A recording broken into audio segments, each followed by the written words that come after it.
नमस्ते दोस्तों, स्टडी 16 में आपका स्वागत है। मैं प्रशांत पाठक आज आपके लिए हिस्ट्री के लेक्चर सीरीज लेकर आया हूँ, जिसमें हम हिस्ट्री की बेसिक्स से स्टार्ट करेंगे, जैसे हिस्ट्री के अध्ययन के स्रोत। यह लेक्चर आपके लिए काफ़ी महत्वपूर्ण रहेगा, क्योंकि इस लेक्चर में हम जानेंगे कि भारतीय इतिहास के अध्ययन के स्रोत कौन कौन से हैं।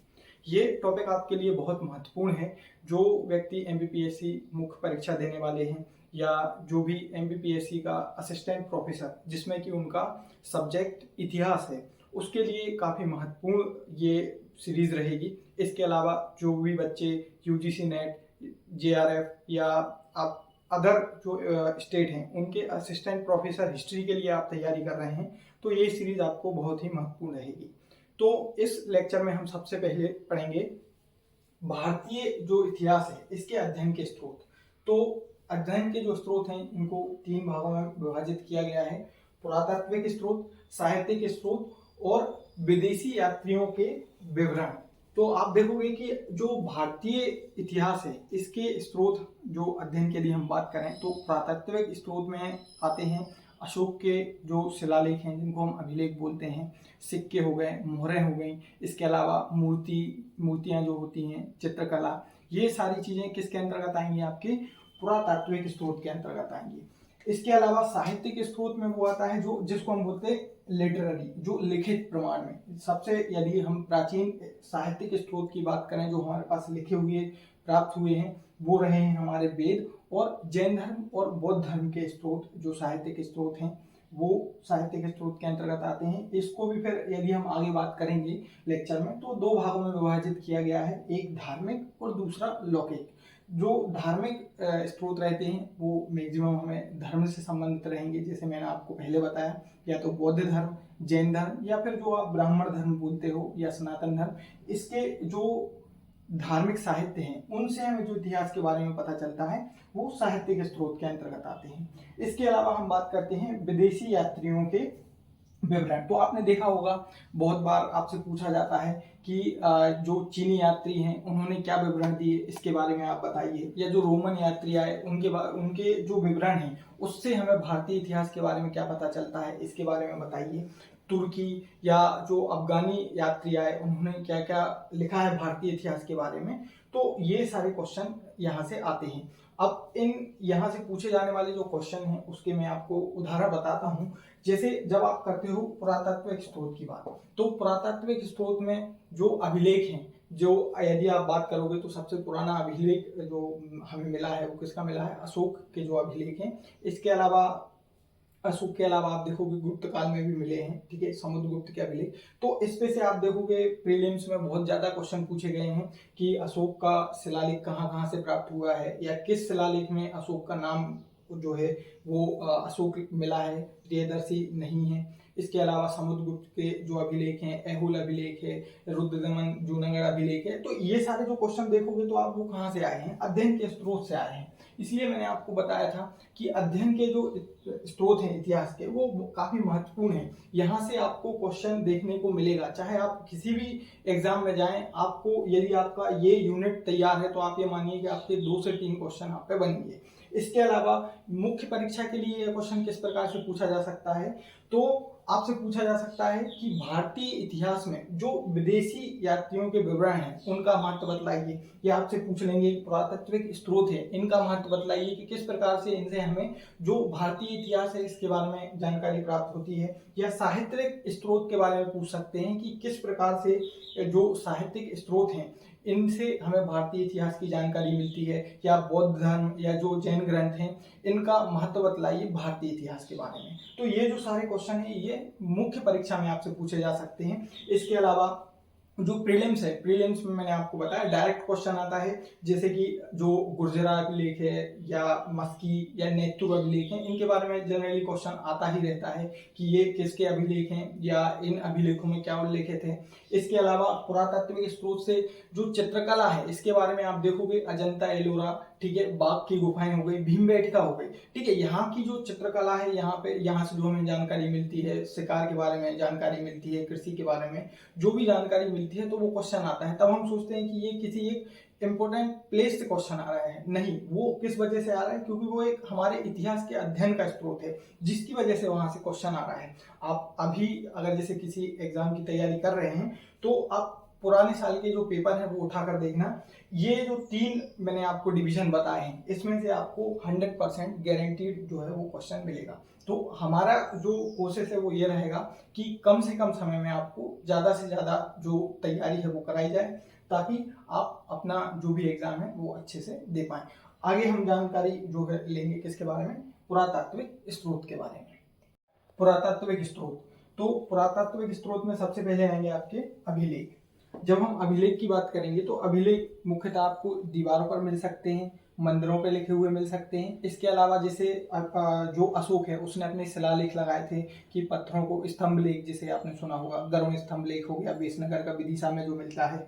इसके अलावा समुद्रगुप्त का, ठीक है, रुद्र दमन जूनागढ़, ठीक है। तो ये सारे जो आते हैं वो किस कैटेगरी में आते हैं, अभिलेख। अब ये अभिलेख कैसे हो सकते हैं, राज आज्ञाएं भी हो सकती हैं, या जैसे कहीं बांध बनवाई, जैसे आपने सुदर्शन झील के बारे में सुना होगा, ठीक है, तो उसके जो मरम्मत का कार्य कराया उसके बारे में हमें पता चलता है। तो कैसे पता चलता है, क्योंकि वहां पे हमें पत्थर पे लिखा हुआ एक अभिलेख मिला, तो जिससे हमें वो जानकारी प्राप्त हुई कि हाँ, इसका जो निर्माण है वो चंद्रगुप्त मौर्य के समय पे हुआ था या मौर्यकालीन समय में हुआ था। फिर बाद में उसमें आगे समय जो आया गुप्त काल तक उसमें जो है सुधार हुई, तो इसके बारे में पता चलता है। अब अभिलेखों की यदि हम बात करेंगे तो अभिलेखों में जो बोगज अभिलेख है वो मध्य एशिया में पाया गया है, और ये सबसे पुराना अभिलेख माना गया है, जिसमें आप जो वेद हैं, वेदों में जब हम बात करते हैं, जो देवता इंद्र हो गए, वरुण हो गए, नासत्य हो गए, इनके बारे में जो पता चलता है, वैसे ही सेम हमें बोगज अभिलेख में भी जो है लिखा हुआ पाया गया है। तो ये काफी महत्वपूर्ण है कि सेंट्रल जो एशिया है, ठीक है,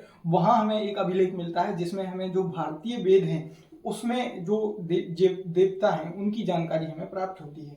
अब इसके बाद यदि हम बात करेंगे, दूसरे नंबर पे आएंगे क्या, आपके स्मारक और भवन। इनसे भी हमें जो इतिहास है उसके बारे में, एक जो कालखंड है उसकी जानकारी प्राप्त होती है, सभ्यता की जानकारी प्राप्त होती है, और ये एक ठोस जो है बोला जाए तो स्रोत होते हैं, आधार होते हैं, जिसके आधार पर हम किसी भी चीज के बारे में व्याख्या कर सकते हैं। तो जैसे यदि हम स्मारक भवन का उदाहरण लें तो इंडस वैली सिविलाइजेशन में जो मोहनजोदड़ो है, हड़प्पा है, यहाँ से आप देखोगे हमें स्नानागार मिला है। फिर वहाँ पे बहुत बड़े बड़े अन्न भंडार के लिए जो हमें जगह मिली है। इसके अलावा आप देखोगे कि लोथल से हमें एक गोदीवाड़ा प्राप्त हुआ है। ये सारी चीजें इसके अंतर्गत आएंगी, पुरातत्विक स्रोत के अंतर्गत।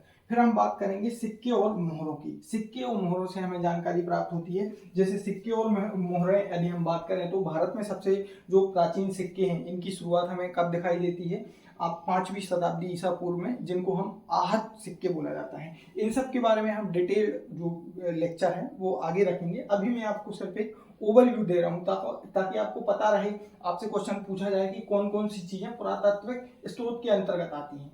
तो इसमें अभिलेख आते हैं, स्मारक आते हैं, भवन आते हैं, सिक्के और मोहरें। आप देखोगे जो हड़प्पा सभ्यता है इसकी अधिकांशतः जो जानकारी है वो हमें मोहरों के माध्यम से पता चलती है, जिसमें पशुपति वाली सील हो गई, या आप देखोगे मातृ देवी वाली जो मोहरें हो गई वो हमें प्राप्त हुई हैं। तो इनसे हमें क्या पता चलता है, उस समय की सभ्यता के बारे में, उनकी क्या परंपराएं थी, इनके बारे में हम अनुमान लगा सकते हैं। इसके अलावा चित्रकला। अब आप सोचोगे कि चित्रकला पुरातात्विक स्रोत में जो है वो हमें कहाँ दिखलाई देगी, तो अजंता एलोरा हो गई। इसमें आप देखोगे कि जो चित्रकला है इनसे हमें पता चलता है उस समय पे जो माणासन राजकुमारी की जो चित्र बना हुआ है अजंता में, उससे हमें जो है बौद्ध धर्म के बारे में पता चलता है। वहाँ पे आप देखोगे और कई सारे चित्र हैं जिनसे हमें उस समय की जो मान्यताएं हैं इनके बारे में पता चलता है। इसके अलावा भीमबेटका, जिससे हमें पता चलता है कि शुरुआती जो मानव था वो किस प्रकार से अपना जीवन व्यतीत करता था। उनके हमें मनोरंजन के साधन के बारे में पता चलता है, वो क्या करते थे, शिकार कैसे करते थे, या कौन कौन से उस समय पे एनवायरमेंट, आप देखोगे एनवायरमेंट का भी पता चलता है कि वहाँ के जो जानवर थे वो किस प्रकार के थे, ठीक है। जैसे वहाँ पे जो चित्र हैं उसमें कौन कौन सा जानवर है वो बनाया हुआ है, तो उससे हमें उनके बारे में जानकारी प्राप्त होती है। इसके अलावा फिर आती हैं आपकी मूर्तियाँ। मूर्तियों की यदि हम बात करेंगे तो सबसे मातृ देवी की जो मूर्ति है वो हमें कहाँ से मिली है, सिंधु घाटी सभ्यता से, ठीक है। उसको बनाने की टेक्निक जिसको आप बोलते हो लॉस्ट वैक्स टेक्निक, ठीक है, जिसमें जो है मोम के माध्यम से बनाई जाती है और ये आज भी यूज होती है और कांसे की मूर्तियां मिली थी। इसके बाद हम देखेंगे कि जो चोलकालीन मूर्तियां हैं वो बहुत ही फेमस हैं, आपने देखा होगा इनकी स्मगलिंग बहुत ज़्यादा होती है। साउथ में आप देखोगे कि जो जितनी भी मूर्तियां थी वो ब्रॉन्ज की बनी हुई थी मैक्सिमम, और उनकी स्मगलिंग बहुत ज़्यादा हुई है। क्यों? क्योंकि वो इस तरीके से बनाई गई थी उनकी कलाकृति की उसकी जो वैल्यू थी वो बहुत ज़्यादा थी। इसके अलावा नटराज की जो मूर्तियाँ मिली हैं हमें साउथ से, इसके अलावा आप देखोगे कुषाण काल में भी जो है मूर्तियाँ हमें काफ़ी ज़्यादा मिली हैं। जो कुषाण काल के समय पे आप देखोगे कि मूर्ति पूजा की जो शुरुआत है वो हमें एक तरीके से कुषाण काल या जो जब गुप्त काल का अंत हो रहा था उस समय से हमें दिखाई देती हैं। और जो मूर्तियां संभवतः जो प्रथम मूर्ति पूजा का जो साक्ष्य है वो हमें बौद्ध धर्म और जैन धर्म से मिलता है। हिंदू धर्म में जो मूर्ति पूजा है वो काफी बाद से स्टार्ट हुई थी। तो इनसे ये जो सारी चीजें हैं एक इसमें आएंगी आपके पुरातात्विक स्रोत में। और सिक्के और मोहरों की बात करें तो इससे हमें राजवंश के बारे में जानकारी मिलती है, क्योंकि आप देखोगे कि उन पे जो चित्र रहते हैं या जिस भी राजा की डिटेल रहती है तो उससे हम अनुमान लगाते हैं कि ये किसके समय के सिक्के हैं। अब जैसे कहीं पे हमें चांदी के सिक्के ज़्यादा मिलते हैं या सोने के ज़्यादा सिक्के मिलते हैं तो इससे हम उनकी अर्थव्यवस्था का अनुमान लगा सकते हैं। ठीक है, अगर कहीं पे हमें मिश्रित सिक्के ज़्यादा मिल रहे हैं तो हम एक चीज़ का अनुमान लगाएंगे कि अब इस समय शायद अर्थव्यवस्था का जो है वो पतन प्रारंभ हो गया होगा। अभी मैं लेक्चर को ज़्यादा लंबा नहीं करूँगा और आपको एक समरी दूंगा कि अभी हमने जो है भारतीय अध्ययन के स्रोत पढ़े हैं जिसमें हमने पुरातात्विक स्रोत देखे हैं, जिसके अंतर्गत क्या आते हैं, अभिलेख आते हैं। अभिलेख में यदि मैं आपको उदाहरण दूं तो अशोक के अभिलेख हो जाएंगे, समुद्र जो गुप्त वंश में हो जाएंगे। ठीक है, इसके अलावा स्मारक भवन मैंने आपको बताया, हड़प्पा सभ्यता के जो भवन पाए गए हैं वो इसके अंतर्गत आएंगे। सिक्के मोहरें जो राजाओं के द्वारा जारी किए गए हैं, या मोहरें यदि हम बात करें तो हड़प्पा सभ्यता की चित्रकला के बारे में मैं आपको बताया, अजंता, एलोरा। इसके अलावा जहाँ पर भी जो प्राचीन चित्रकला है वो पुरातात्विक स्रोत के अंतर्गत आएगी।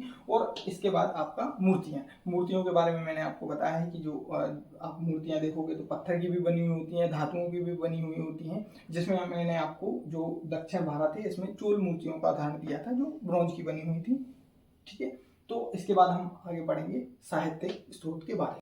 साहित्यिक स्रोत, अब साहित्य के स्रोत की यदि हम बात करें तो ये दो प्रकार के होते हैं, धार्मिक और लौकिक। अब साहित्यिक स्रोत है क्या? साहित्यिक स्रोत का मतलब ये होता है जो हमें लिटरेरी एविडेंस मिले हैं, जैसे पांडुलिपि के माध्यम से, ठीक है, या किताबों के माध्यम से, जिसमें आपने लिखा हुआ वेद जो हो गए, पुराण हो गए, ठीक है, उपनिषद हो गए, ये सारे के सारे किसके अंतर्गत आएंगे? आपके साहित्यिक स्रोत के। अब साहित्यिक स्रोत को भी दो भागों में विभाजित किया गया है। आपका धार्मिक साहित्य मतलब कि जो भी रिलीजियस लिटरेचर है और वहां से हमें हिस्ट्री के बारे में जानकारी मिलती है तो वो धार्मिक साहित्य में आएगा। और लौकिक साहित्य मतलब कि आपका जो नॉन रिलीजियस लिटरेचर है, जिसमें आपको जो हिस्ट्री के बारे में एविडेंस मिलते हैं। अब मैं इसके यदि आपको उदाहरण दूं धार्मिक साहित्य के, तो धार्मिक साहित्य में यदि आप देखोगे तो सनातन धर्म या जिसको आप ब्राह्मण धर्म बोलते हो, इससे संबंधित जो लिटरेचर है जिसमें आपके वेद सबसे प्रथम आएंगे, वेद के बाद आपके उपनिषद हो गए, अरण्यक हो गए, ठीक है, ये सारी चीजें हो गई, पुराण हो गए, महाकाव्य हो गए, ये सारे हमारे किसके अंतर्गत आएंगे? धार्मिक साहित्य के अंतर्गत आएंगे। और लौकिक साहित्य में जैसे कि जो आप देखोगे कौटिल्य का अर्थशास्त्र हो गया, कलहण के द्वारा लिखी गई राजतरंगिणी हो गई, ठीक है, या जो अकबरनामा हो गया, ठीक है, हुमायूं नामा हो गया, ये सारी चीजें जो हैं वो किसके अंतर्गत आएंगी? आपकी लौकिक साहित्य के अंतर्गत, क्योंकि ये नॉन रिलीजियस हैं और इनसे हमें जो है हिस्ट्री का अपना एविडेंस मिलता है। तो ये था हमारा साहित्य के स्रोत।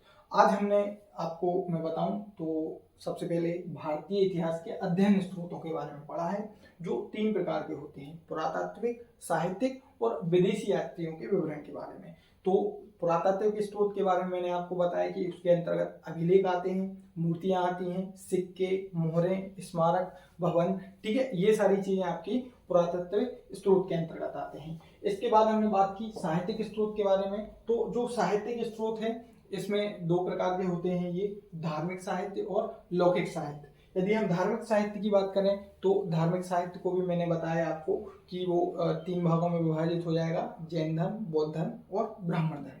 ठीक है, इसके बारे में भी मैंने आपको बताया कि जैन धर्म से संबंधित भगवती सूत्र हो गया, बौद्ध धर्म से संबंधित सूत्र पिटक, विनय पिटक, अभिधम पिटक हो गए, इनसे हमें कुछ जानकारी मिलती है, जातक कथाओं से जानकारी मिलती है भारतीय इतिहास के बारे में, और लौकिक साहित्य जो कि नॉन रिलीजियस हैं, जिनसे जैसे कोई अकाउंट्स है, ट्रैवलर अकाउंट्स है, ठीक है, वो विदेशी साहित्य में पहुंच जाएगा, यात्रियों के विवरण में पहुंच जाएगा। बाकी जैसे कोई किताब है, ठीक है, जैसे कलहन की राजतरंगिणी है, ठीक है, ये किस में आइए, आपकी लौकिक साहित्य में आइए।